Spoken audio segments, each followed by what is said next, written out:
Hello everyone, welcome to my new channel. In this channel I will be talking about video game lore, specifically for the moment, Destiny lore. Now you're probably thinking, oh great, more Destiny lore. But it will not just be Destiny, but for the time being it is Destiny, more specifically Eris Morn. Now, Eris Morn was not always the dark vendor you see before you in the tower today. She was once a hunter, but a story of heartbreak, sorrow, loss, and despair corrupted her and turned her into the creature you see before you in the tower today. Her story does not start with Eris herself, but rather with an exo-warlock known as Ariana III. Ariana III was one of the many guardians sent to assault the Hive on the moon. The moon was once used to show off mankind's technological advances and its success in the art of space-age exploration. But what mankind didn't see was that the moon was being watched by a far greater and far more powerful force. This force was known as the Hive. Now, the Hive has an extremely interesting backstory, but I'll get onto that in a later video, hopefully the next video. Now, many guardians had been sent to assault the Hive, but only one guardian escaped. That guardian, once again, was Ariana III herself.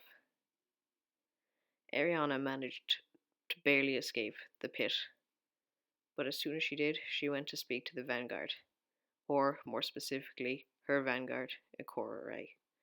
Ikora was in charge of a group known as the Hidden, a group tasked with infiltrating enemy strongholds and coming back with information to aid in the capture of that specific stronghold. Ikora introduced Ariana to Eris Morn. This was before Eris became the creature she was today. Together, the two scoured the Cosmodrome and other planets, in search of a way to defeat the Hive and their dark god, Crota.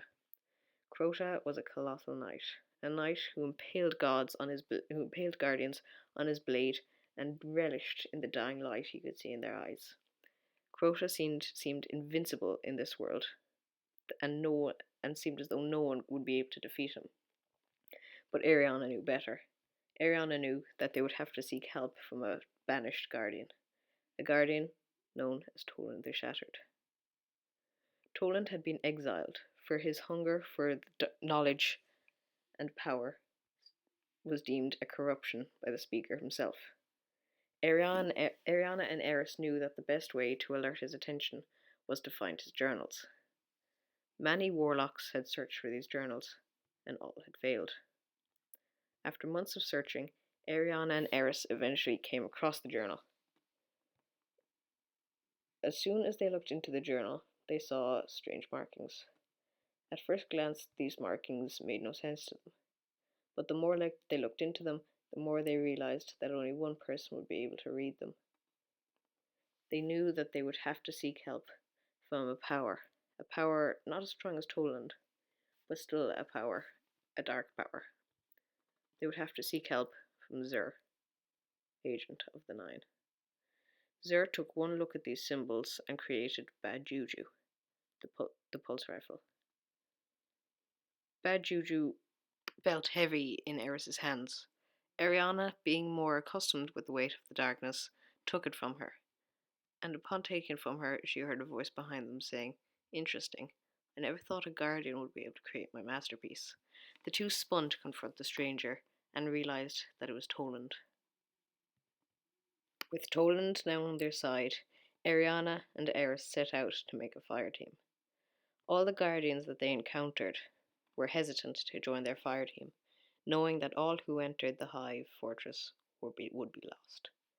They almost lost faith when Toland told them that Crota's presence was but a whisper in this world, and that his true power was in his own throne world. They then got together a fire team of 3 hunters, 2 warlocks, and a titan. The titan was known as Veltarlo. The hunters, Siamota, Oma Ega, and Eris. The warlocks were Ariana and Toland themselves. As soon as they got the team together, they assaulted the high fortress on the moon, Crota's temple.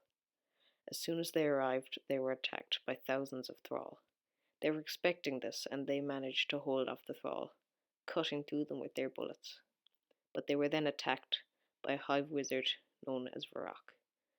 Varrock claimed Veltarlo's life, and abandoned the fight, knowing she no longer had surprise. Sayamota and Ariana were then detached from the group, wandering aimlessly further and further into the Temple of Crota. As they wandered in, Ariana noticed a shape.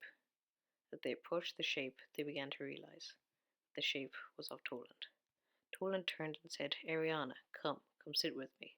Let us sing. No, you do not know the words. More on this later, but this was the Death Singer's song, the only reason Toland agreed to this raid.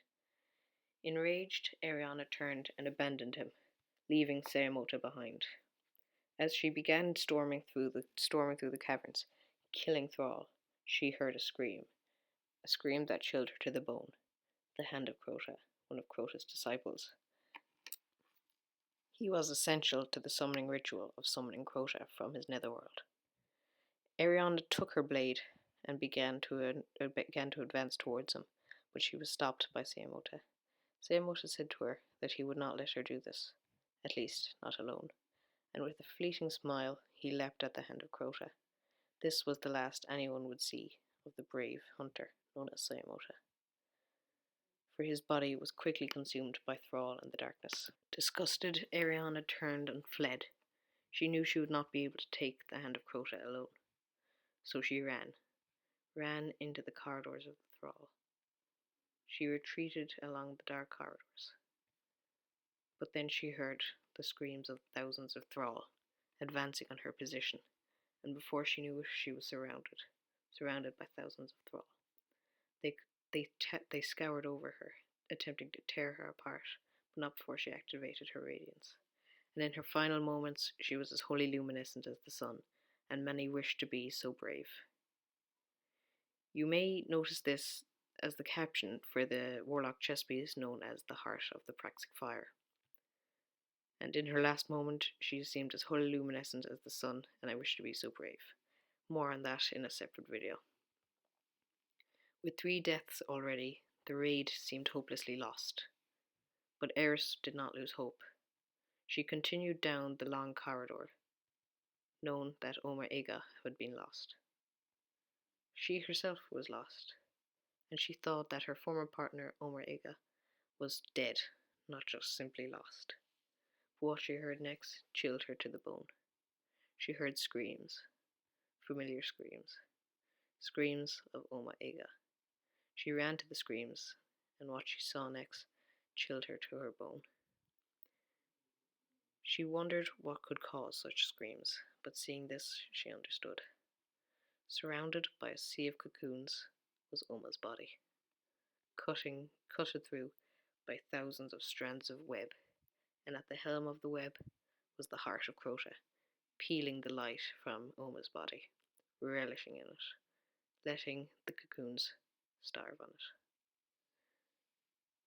it. Eris was lost. She believed that she would never escape the maze of the hive tunnels, but she was incorrect. She would eventually escape, changed, but alive. She would lose her ghost, but she did not care.